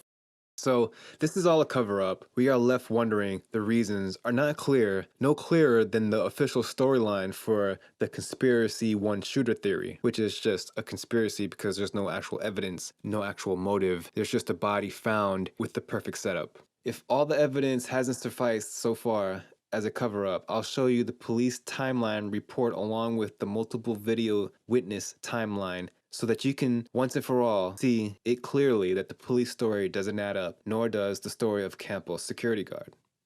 Campos' storyline doesn't add up. The report of his call doesn't match the timeline when the police made first contact with the wounded Campos. He walked up the stairs for some unknown reason why. Usually people go to the floor where their alarm goes off. Why ride the elevator to the floor below just to walk up a flight of stairs? When he gets there, he notices something is blocking the door from the other side. He goes back down the stairs to the 31st floor and walks across the floor at a normal pace down the hallway that is approximately 300 feet to the elevator, where he awaits the elevator. He gets in the elevator and rides it up to the 32nd floor and walks another 300 feet. He proceeds to enter the 32nd floor entrance to the stairwell, and he notices there is a metal bracket drilled into the door and holding the door shut. At the door, he radios maintenance for help about the door. This is where he hears drilling. Not gunshots, but drilling. No one gets the 2 confused, and this is a security guard. Unalarmed, Campos moseys back down the hallway. The door to the stairwell slams shut on some ghost haunting type activities, because if he exited a door and it is on a hydraulic pump, there is no way the door slams by itself. And if he didn't slam the door as he exited, then what ghost came up and slammed it? What hotel has doors that slam shut? This is a lawsuit in the making, and yet no one questions this logic. No. Now, this door slammed so hard it caught the attention of Paddock, the supposed shooter who was said to be firing out the window at the moment. How can he had heard the door slam over the gunfire? Even if it in between loading up, how could he had heard the door from the other side of the hotel room by an open window that he was shooting out of? It's a large suite, and he was able to hear a door slam in the hotel hallway across the hotel suite while standing next to an open window on the 32nd floor that he had just finished firing a loud gun next to his ear. He was able to hear the door slam, and then he ran to the hallway, ran to the door of the hotel and shot down the hallway. That's how the story goes. Now, the enraged Paddock with sonic ears runs over to the hotel door, and instead of opening the door for a clear shot, he fires through the door aimlessly. Paddock was thought to have had a camera on a food cart looking down the hallway, yet Paddock didn't use the camera for a direct shot. He just aimlessly fired through the door. He didn't open it, he didn't use his camera. He didn't open it, he didn't use his camera. He fired through the door aimlessly. After hearing a door slam with supersonic hearing. Remember what Campos claimed, rapid fire down the hallway. The police rapid fire down the hallway, 200 rounds down the hallway where he was walking, yet only got shot in the leg. What was Paddock doing? Firing at the ceiling rooftop? Bouncing bullets off the wall? How could someone with an automatic rifle fire down a confined hallway and not hit the person walking the confined hallway multiple times? He was said had fired 200 rounds down the hallway and he couldn't hit Campos. While 200 rounds of fire go down the hallway, Campos, ducking like the superhero he is, he avoided the rapid-fire gunshot. He gets to a hotel room entrance and takes cover. Now here is where he claimed he called security about shots fired on this floor, yet the storyline doesn't add up. 91 SC. 182 SC. We have a security officer also shot in the leg on this 32nd floor. He's standing by the elevator. Now, Maintenance Steve arrives from the service elevator, which is next to the rest of the elevators, the opposite side of the hallway from the suspect's shooter room. Didn't Maintenance Steve see any bullet holes? 200 rounds fired down the hallway and there was no bullet holes? Remember, from Campos' rapid fire where he had got shot, why wasn't the hallway shot up? Wouldn't the Maintenance Steve notice bullet holes? Second question, Maintenance Steve is facing the door of the shooter as he's walking down the hallway, so how could he be shot at from behind? Remember, he stated earlier on the show, he felt a presence from behind. A bullet whisked from behind him. Yeah, it wasn't even fully in cover, and they were passing behind my head, and I could feel... You could feel the pressure going past you. Who's shooting from behind him if he's facing if he's walking towards and facing the shooter's door? Was there a second shooter? Perhaps this is a lie. Then there is the unknown woman who came out of her hotel room. Question, did the woman hear gunshots and walk out the door and shout out loud? Look, if Steve heard gunshots, how is Campos warning him? If Steve thought it was drilling, why would he duck even if someone told him to duck? And at what point did he get away before or after the gunshot started at him when Campos shouted at him? And so what we have here is no evidence on the internet of bullet holes down the hallway. We have no evidence on the internet of the woman on that floor. We have no evidence on the internet of there being any more guests on that floor at all, you know? So all the while, no one else is on the floor or all of them were sleeping through all the commotion while 200 rounds were fired down the hallway and people are shouting duck. No one heard anything. No one else was on the floor. What's going on here? Why are there not pictures of the hotel shot up? The final report from law enforcement doesn't add up to what the witnesses recaptured on the videos. How is it that the story of what happened is so clear yet so full of holes? How could this not be seen as a cover-up when the official story leaves so many questions? The 3 different police accounts and the final story doesn't match the video footage from that night. The cops admits it was more likely a team of shooters. What changed his mind? Any evidence that he planned to survive this or try to escape? Yes. Are there any other persons of interest in this investigation? Look at the weapon obtaining, the different amounts of tannerite available. Do you think this was all accomplished on his own? Self-value, face value. You got to make the assumption that he had to have some help at some point. A single shot fired 40 seconds before any timeline begins, not in the final report.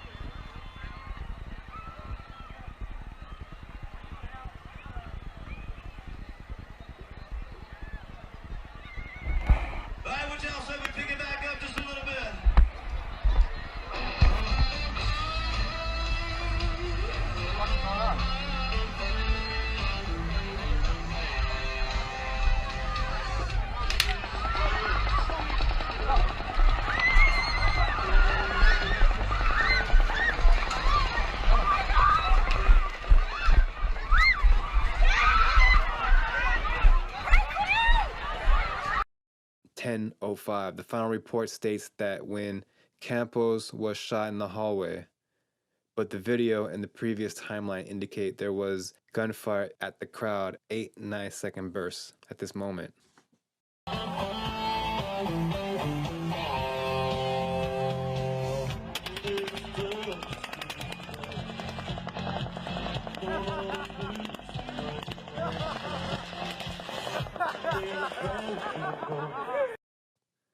C.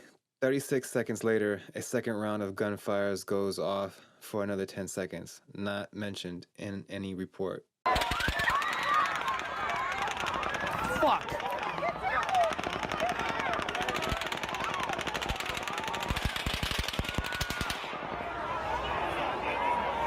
D. 14 seconds later, third round not mentioned in report goes off for 11 seconds.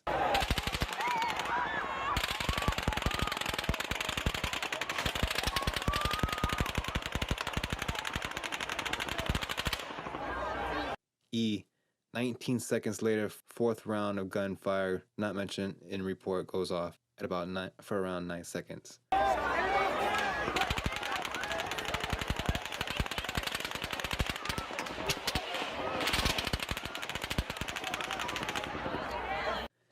F. Close to 2 minutes pass before second wave of attack begins, not mentioned in any report. 1 second burst shot followed. 1 second later by another 1 second burst, not in any report. That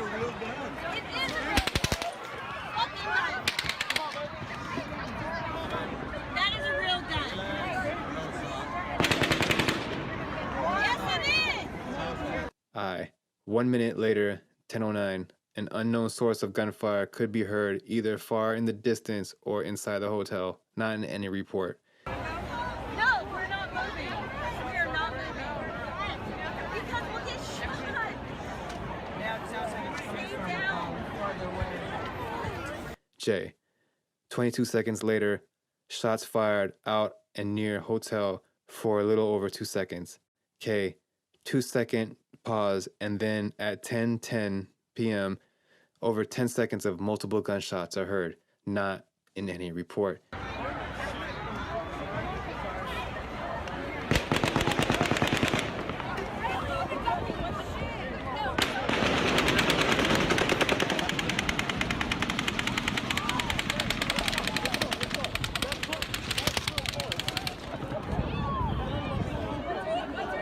L. A little over 20 seconds later, another round of gunfire goes off for 11 seconds, not in any report.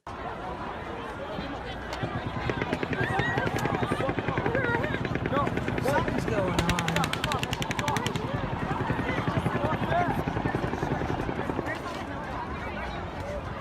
M. 10:11 p.m. About a minute later, another round of gunfire for about 11 seconds. And 14 seconds later, gunshots for another short burst.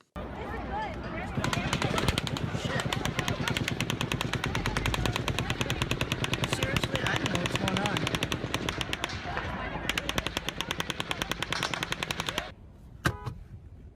O. Quick pause, then longer 7-second round of gunfire. Seems to be normal here.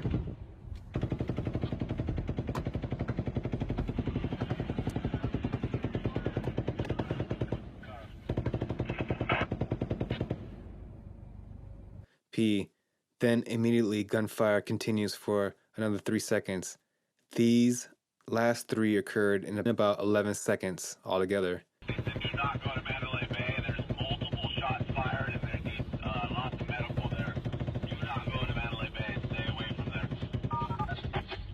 Q. 45 seconds later, now 10:12 p.m., gunshots fired for about 10-second round. The cop identifies for the first time where the shooter was on the 32nd floor. Perhaps the previous shot round, as the cop band is informing everyone on Mandalay as the gunshots are going off.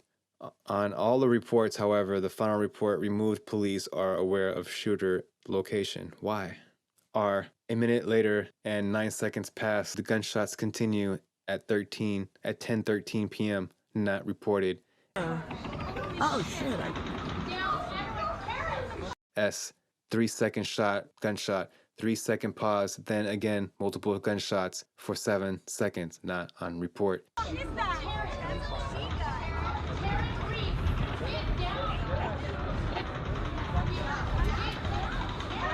I'm out of here. T. 12 seconds later at 10:14 p.m., single shot from hotel for 6 seconds, not on report. Alright.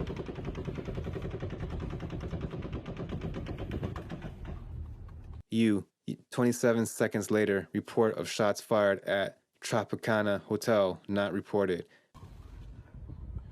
Yeah, there's... Tropicana. Could you guys clear that up and let us know where it's happening at?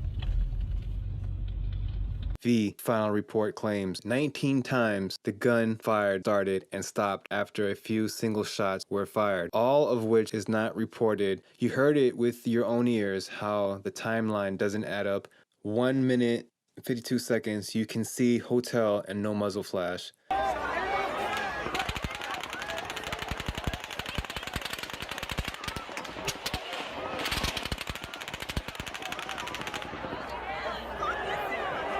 Five minutes, 33 seconds, there is no bullet to pavement sound.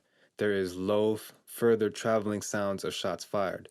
Notice there are two different start times and that the second is not an identical trailing sound.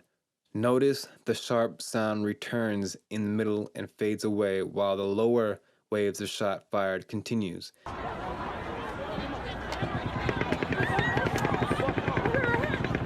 Something's going on.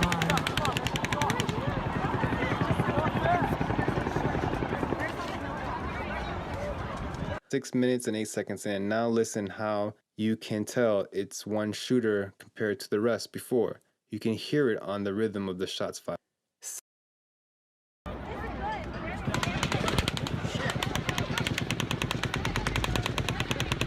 Seriously, I don't know what's going on.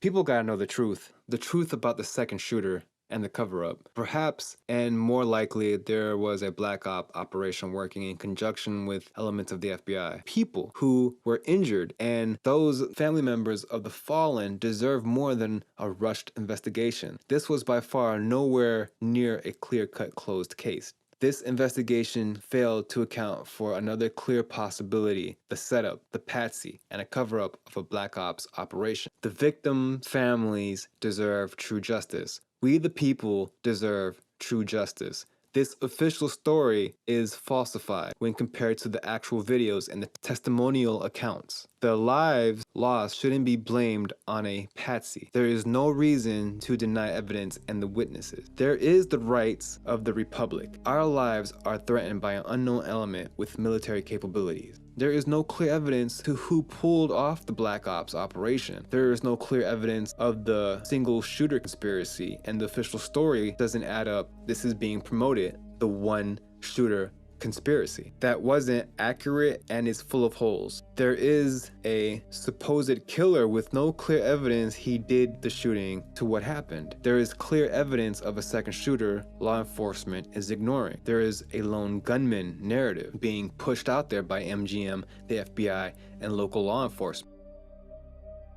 Other than what seems to be a setup. No motives for the shooting, no way to explain how the shooter, after committing suicide, caused the police to respond to suspicious activities and individual sightings of suspicious people. Our country shouldn't have corrupt law enforcement. How is this not a cover-up? The house of the patsy, Steve Paddock, was broken into the night before, and this was reported to the police and was called from the neighbors. No one saw Paddock carry large cases that many weapons and ammunition and tools would have been in. In fact, no one saw Paddock at the hotel no less than 3 days before the shooting. The evidence of a second shooter along with the video evidence at the time of the shooting tells a different story than what the police are trying to say happened.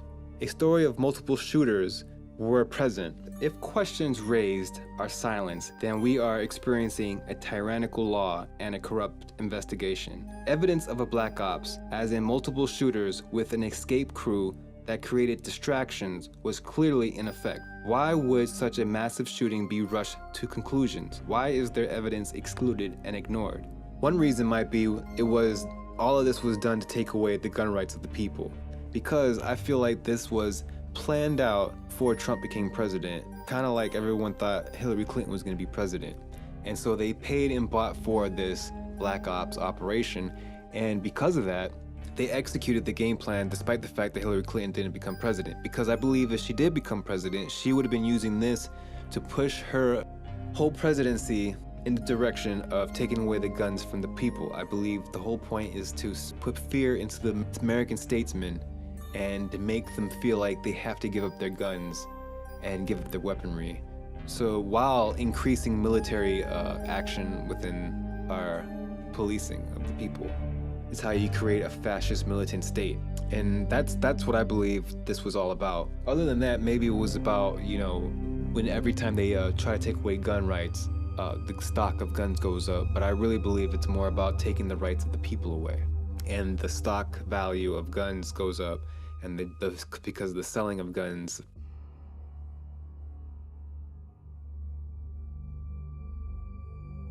With these final words, I rest my case. Perhaps in the end, it is found that the drug, diazepam, affected his thoughts and motivation. Even still, if that was the case, it wouldn't explain the second shooter, nor the hour of distractions, and all those spotted suspected people. No matter still, if the case is known without a doubt, then a suspect cannot be found guilty of a crime. Without a doubt, then the suspect cannot be found guilty